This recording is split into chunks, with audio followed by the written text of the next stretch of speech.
Hello दोस्तों, I am an accountant channel पर आपका स्वागत है। नाम से ही आपको समझ में आ गया होगा किस तरह के वीडियोज़ आपको इस चैनल पर देखने को मिलेंगे।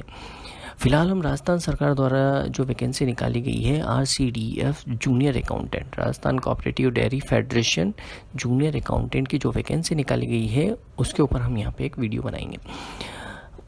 उसमें जो टॉपिक्स दिए गए हैं उन पर हम डिस्कस करेंगे। तो सबसे पहले हम उसके एक सिलेबस को देख लेते हैं। सिलेबस हमारे सामने है, यहाँ पार्ट ए, पार्ट बी और यहाँ पर जो जूनियर अकाउंटेंट के लिए क्वालिफिकेशंस निर्धारित की गई है वो हमें दिख रही है। पार्ट ए के अंदर काफ़ी सारे टॉपिक्स आप देख सकते हैं। Supply chain management, vendor management, inventory management, GST, TDS, tendering, bid, इसके अलावा general accounting policies, budgeting, taxation, input tax credit आदि आपको देखने को मिल रहा है।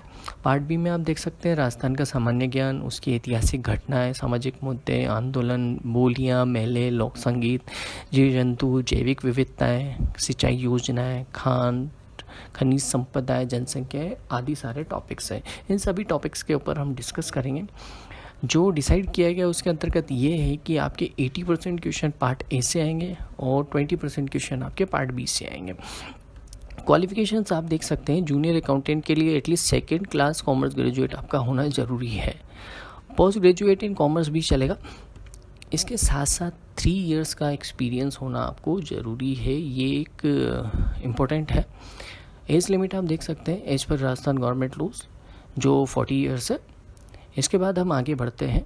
चलो पे स्केल पर नज़र डाल लेते हैं। Junior accountant purchase store supervisor के लिए जो पे स्केल डिसाइड किया गया है RCDF में वो है 9,300 से 34,800 का। ग्रेड पे होगा 3600, काफ़ी परफेक्ट पे स्केल है। दोस्तों अब हम टॉपिक पर आते हैं जिसके लिए वीडियो बनाया गया है। सिलेबस का पहला टॉपिक है सप्लाई चेन मैनेजमेंट। तो अब हम देखते हैं सप्लाई चेन मैनेजमेंट क्या है। Supply chain management is the handling of the entire production flow of goods and services starting from the raw components all the way to delivering the final product to the customer. इसका मतलब है कोई भी product को बनाने से लेके उसके कच्चे माल से लेके उसकी मैन्युफैक्चरिंग, उसकी पैकेजिंग, उसकी डिलीवरी कंज्यूमर तक जब तक वो ना पहुंच जाए, ये सारी प्रोसेस सप्लाई चेन मैनेजमेंट के अंतर्गत आती है। कच्चा माल आपने ख़रीदा, उसको मैन्युफैक्चर किया, मैन्युफैक्चर करने के बाद उसको पैक किया, पैक करने के बाद कस्टमर से ऑर्डर लिया, उसको डिलीवरी के लिए डाला, कस्टमर को डिलीवरी दी, ये सारी प्रोसेसेस सप्लाई चेन मैनेजमेंट के अंतर्गत आती है। हम ये देखते हैं सप्लाई चेन मैनेजमेंट काम कैसे करता है। तो there are 5 components of traditional supply chain management system. Supply chain management system के 5 कंपोनेंट है, 5 पार्ट है। सबसे पहला पार्ट है प्लानिंग। प्लानिंग क्या है ये हम देख लेते हैं। Plan and manage all resources required to meet customer demand for company product और सर्विस। दोस्तों कोई भी बिजनेस शुरू करने से पहले प्लानिंग की जाती है कि कौन सा प्रोडक्ट हमें बेचना है, किस प्रोडक्ट की बाज़ार में डिमांड है, किस प्रोडक्ट से हमें अच्छा रिस्पांस मिलेगा, किस प्रोडक्ट से हमें मुनाफा हो सकता है। ये सब प्लानिंग के अंतर्गत आता है। बाज़ार की डिमांड के आधार पर हम प्रोडक्ट बनाते हैं और बेचते हैं। ये सब प्लानिंग के अंतर्गत आता है कि हमें कौन सा प्रोडक्ट बनाना चाहिए जो कस्टमर्स को सेटिस्फाई कर सकेगा, कंपनी को आगे बढ़ा सकेगा और बिजनेस को ऊंचाइयों पे ले जा सकेगा। ये सब प्लानिंग के अंतर्गत आता है। दोस्तों दूसरा टॉपिक है सोर्सिंग। सोर्सिंग में क्या होता है देखते हैं। Choose suppliers to provide the goods and services needed to create the product, then establish processes to monitor and manage supplier relationships. Key processes includes ordering, receiving, managing inventory and authorizing supplier payments. Sourcing का मतलब है कि जो product हम बना रहे हैं उसके लिए हमें गुड्स और सर्विसेज जो भी हमें ज़रूरत होगी, इसका मतलब है रॉ मटेरियल जो हमें ज़रूरत होगा वो कहाँ से मिलेगा, उसके लिए हमें प्रिपरेशन करनी होगी। रॉ मटेरियल कौन से सप्लायर्स दे सकते हैं हमें, उन सभी सप्लायर से कांटेक्ट करना होगा, उन सभी से कोटेशंस लेनी होगी, मतलब रेट लेनी होगी किस रेट पर वो माल बेच रहे हैं। तो जहाँ से हमें सबसे सस्ता माल मिलेगा और सबसे अच्छा माल मिलेगा वहाँ से हम कच्चा माल बाय करेंगे, उसको ऑर्डर देंगे और उस प्रोडक्ट को रिसीव करेंगे। मटेरियल को चेक करेंगे जो हमने ऑर्डर दिया था क्या वो हमें वही ऑर्डर मिला है। उसके बाद सप्लायर्स का पेमेंट प्रोसेस करेंगे। दोस्तों नेक्स्ट स्टेप आता है मैन्युफैक्चरिंग। मैन्युफैक्चरिंग में क्या होता है देखते हैं। Organise the activities required to accept raw material, manufacture the product, test for quality, package for shipping and schedule for delivery. जो रॉ मटेरियल हमें मिला है, जो कच्चा माल अब हमें मिला है, उसको हम पक्के माल में तैयार करेंगे। कच्चा माल जो भी हमें मिला है उसको पक्के माल में तैयार करने के लिए सबसे पहले उसकी क्वालिटी चेक करेंगे। जब वो पक्का माल तैयार हो जाएगा तो उसको पैकेजिंग करेंगे और उसको डिलीवरी के लिए भेजेंगे। ये मैन्युफैक्चरिंग का पार्ट है। नेक्स्ट स्टेप आता है अब हमारे पास डिलीवरी एंड लॉजिस्टिक्स। जो भी पक्का माल हमारा तैयार हो गया है, जिन जिन कस्टमर्स के हमें ऑर्डर आए हुए हैं, उन सभी कस्टमर्स से कोऑर्डिनेट करेंगे, उनके ऑर्डर्स को प्रिपेयर करेंगे, उनकी डिलीवरी शेड्यूल करवाएंगे। मतलब अब हमें उन्हें कब तक डिलीवर करना है, डिलीवरी पार्टनर से बात करेंगे, उनको डिस्पैच करवाएंगे। डिस्पैच के साथ साथ हम इनवॉइसेस तैयार करवाएंगे। जब प्रोडक्ट डिलीवर्ड हो जाएगा तो कस्टमर से पेमेंट रिसीव करेंगे। इसके बाद नेक्स्ट स्टेप आती है हमारी रिटर्निंग। रिटर्निंग में क्या होता है कि कई बार हमने जो प्रोडक्ट कस्टमर्स को भेजा है वो डिफेक्टिव निकला है, तो रिटर्निंग प्रोसेस करेंगे। कस्टमर्स प्रोडक्ट को रिटर्न करेगा। रिटर्न करने के बाद हम उसके प्रोडक्ट को या तो रिप्लेस करेंगे या उसका रिफ़ंड प्रोसेस कराएंगे। कई बार अनवांटेड प्रोडक्ट चला जाता है, जो कस्टमर ने डिमांड नहीं किया, वो प्रोडक्ट उसकी डिलीवरी में चला गया, तो उन सब प्रोडक्ट के लिए भी हम रिटर्निंग प्रोसेस अपनाते हैं। रिटर्निंग के अंतर्गत या तो रिफ़ंड प्रोसेस होता है या फिर रिप्लेसमेंट प्रोसेस होता है। दोस्तों, अब हम देखते हैं सप्लाई चेन मैनेजमेंट क्यों ज़रूरी है। सप्लाई चेन मैनेजमेंट के माध्यम से हम अपने प्रोडक्ट की कॉस्ट को कम कर सकते हैं।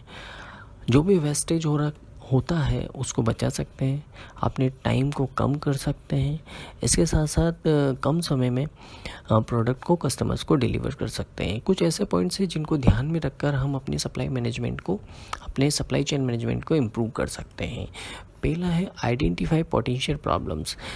जो प्रॉब्लम्स है उनको आइडेंटिफाई करना, कौन कौन सी मेन प्रॉब्लम्स हैं उनको ध्यान में रखना। यहाँ पर हम एक बार पढ़ लेते हैं क्या लिखा हुआ है। When a customer order more product than a manufacturer can deliver, the buyer can complain the poor service. Through data analysis, manufacturer may be able to anticipate the shortage before the buyer is disappointed. चलो अब यहाँ पे मैं आपको एक example देता हूँ। Example के थ्रू हम इस पॉइंट को समझते हैं। एग्जाम्पल के थ्रू ही पूरे सप्लाई चेन मैनेजमेंट को समझते हैं। आप लोगों ने अमेजन, फ्लिपकार्ट, इन सभी सुविधाओं का नाम सुना होगा जो ऑनलाइन प्रोडक्ट डिलीवर करती है, ऑनलाइन कंज्यूमर सर्विसेज प्रोवाइड करवाती है। तो इसी प्रोसेस को अब हम अपनी सप्लाई चेन मैनेजमेंट में काम में ले लेते हैं। सप्लाई चेन मैनेजमेंट की जो प्रोसेसेस मैंने आपको बताई है, स्टार्टिंग से लेके एंड तक सारी प्रोसेसेस हम फ्लिपकार्ट और अमेजन के थ्रू समझने की कोशिश करते हैं। दोस्तों, पहली प्रोसेस थी प्लानिंग हमने कर ली। हमने अपना रॉ मटेरियल चूज़ कर लिया, कौन सा प्रोडक्ट बनाना है वो सब हमने डिसाइड कर लिया। तो प्लानिंग, सोर्सिंग और मैन्युफैक्चरिंग।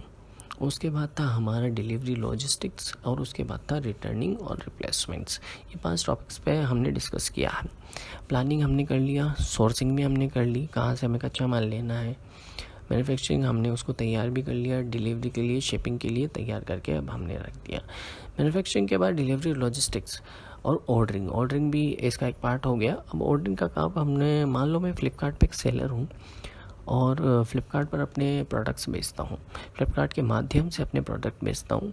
तो मैंने प्लानिंग करके अपना सोर्सिंग के माध्यम से अपना प्रोडक्ट मैन्युफैक्चर कर लिया और तैयार करके उसको रख दिया। अब मैंने फ्लिपकार्ट पर पॉज कर दिया कि मेरे पास इतने पीसेस अवेलेबल है। अब फ्लिपकार्ट क्या करेगा, ऑर्डर्स लेगा। अब अपनी जो 4th स्टेप आती है डिलीवरी और लॉजिस्टिक्स, उन ऑर्डर्स को वो डिलीवरी देगा।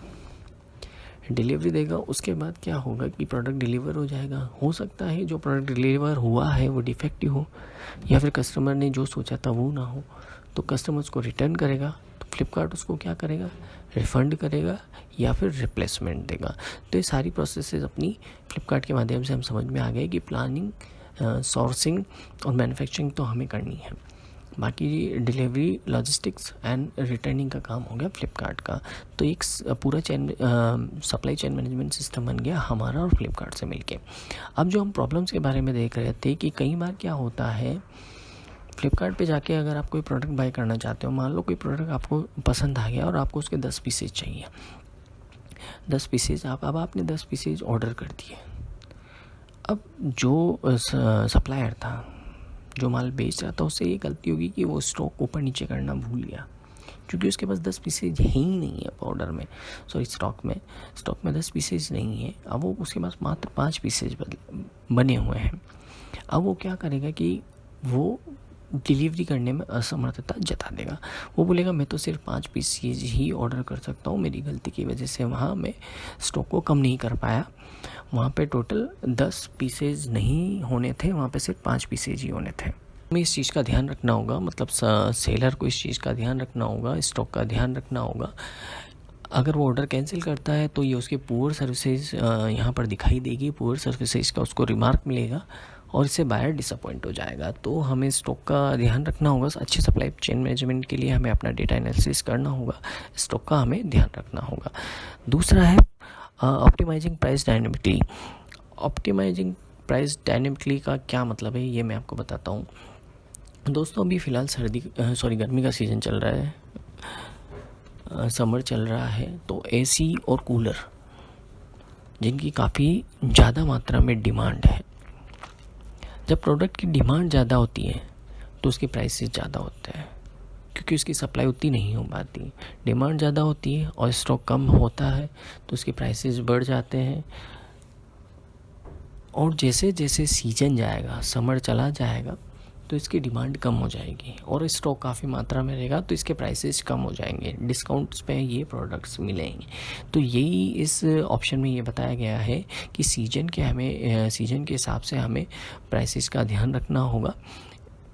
अगर सीज़न के शुरुआती टाइम जहाँ डिमांड ज़्यादा होती है वहाँ प्राइसेस ज़्यादा रहेगी, और सीजन जब चला जाएगा, सीजन अपने एंड दौर में होगा, वहाँ पे भारी डिस्काउंट में हम प्रोडक्ट को बेचेंगे। नेक्स्ट है improving the allocation of available to promise inventory. दोस्तों क्या होता है कि कई बार हमें एडवांस ऑर्डर्स मिलते हैं। एडवांस ऑर्डर का मतलब है कि किसी बायर ने हमें एक मोटा ऑर्डर दे दिया, लगभग मान लो 1000 पीस का ऑर्डर दे दिया। अब 1000 पीस का ऑर्डर देख के हमने उसको बोल दिया कि ठीक है, हम आपके 1000 पीस तैयार करके दे देंगे, 15 दिन में दे देंगे, 20 दिन में दे देंगे, मैक्सिमम 20 डेज में हम दे देंगे। बिना किसी से डिस्कस किए हमने उसको प्रॉमिस कर दिया कि हम 20 दिन में आपका प्रोडक्ट डिलीवर कर देंगे। अब ऑर्डर ले लिया, ना रॉ मटेरियल का कंफर्म किया, ना मैन्युफैक्चरिंग के लिए जो हमारे पास लेबर है उसका कंफर्म किया, ना डिलीवरी कंपनी से कंफर्म किया कि कितने दिन में प्रोडक्ट डिलीवर हो जाएगा। इन सब चीज़ों को कंफर्म किए बिना ही हमने उनसे ऑर्डर ले लिया। जब हमने सप्लायर से बात की जो हमें रॉ मटेरियल डिलीवर करता है, तो उनके अनुसार वो प्रोडक्ट डिलीवर नहीं कर पाएंगे। जो रॉ मटेरियल हमने उनसे डिमांड किया वो नहीं दे पाएंगे। जब हमने लेबर का देखा तो लेबर भी हमारे पास अवेलेबल नहीं थी। जब हमने डिलीवरी पर्सन से बात की क्या वो इतने समय में प्रोडक्ट डिलीवर कर पाएंगे, तो वो भी नहीं हो पाया। तो कुल मिला के 20 दिन का जो हमने बायर को बोला था कि हम 20 दिन में आपकी 1000 पीस डिलीवर कर देंगे, वो नहीं हो पाएगा। कुल मिला के इस टॉपिक में ये दिखाया गया है कि कोई भी ऑर्डर लेने से पहले हमें हमारी जो बीच की प्रोसेसेस है उनको पहले कंफर्म करना चाहिए, पहले हमें रॉ मटेरियल पता करना चाहिए, पहले हमें मैन्युफैक्चरिंग यूनिट से डिस्कशन करना चाहिए, डिलीवरी पर्सन से डिस्कशन करना चाहिए, उसी के बाद हमें ऑर्डर कंफर्म करना चाहिए। इन सबको किए बिना ही अगर हमने ऑर्डर ले लिया तो बायर के साथ हमारे रिलेशन खराब हो जाएंगे। एक प्रॉमिस जो हमने किया वो टूट जाएगा, हो सकता है आगे वो ऑर्डर दे या नहीं दे, ये सब भी हो जाएगा। तो दोस्तों ये था supply chain management. Supply chain management की जो 5 स्टेप्स मैंने बताइए आपको काफ़ी इंपॉर्टेंट है। पहली है प्लानिंग, दूसरी सॉर्सिंग, तीसरी मैन्युफैक्चरिंग, चौथी डिलीवरी एंड लॉजिस्टिक्स, 5वीं रिटर्निंग और रिप्लेसमेंट। इन 5 स्टेप्स से मिलकर आपका सप्लाई चेन मैनेजमेंट बना हुआ है। दोस्तों ये वीडियो आपको ज़रूर पसंद आया होगा। अगर आपको ये वीडियो पसंद आया है तो प्लीज़ लाइक करें, मेरे इस चैनल को सब्सक्राइब करें, ताकि सिलेबस के जो भी नेक्स्ट पॉइंट है मैं आपसे डिस्कस कर सकूं, आपके साथ साझा कर सकूं। अगर इस पॉइंट्स में कुछ आपको पूछना है तो कमेंट सेक्शन में कमेंट करें, डिस्कस करूंगा, मैं आपकी क्वेरी को रिजॉल्व करने की कोशिश करूंगा। आइकन बटन सबसे पहले प्रेस करें ताकि सिलेबस का जब नेक्स्ट टॉपिक मैं डिस्कस करूँ तो आप सब लोगों को पता हो, वीडियो देख सकें। थैंक यू, धन्यवाद।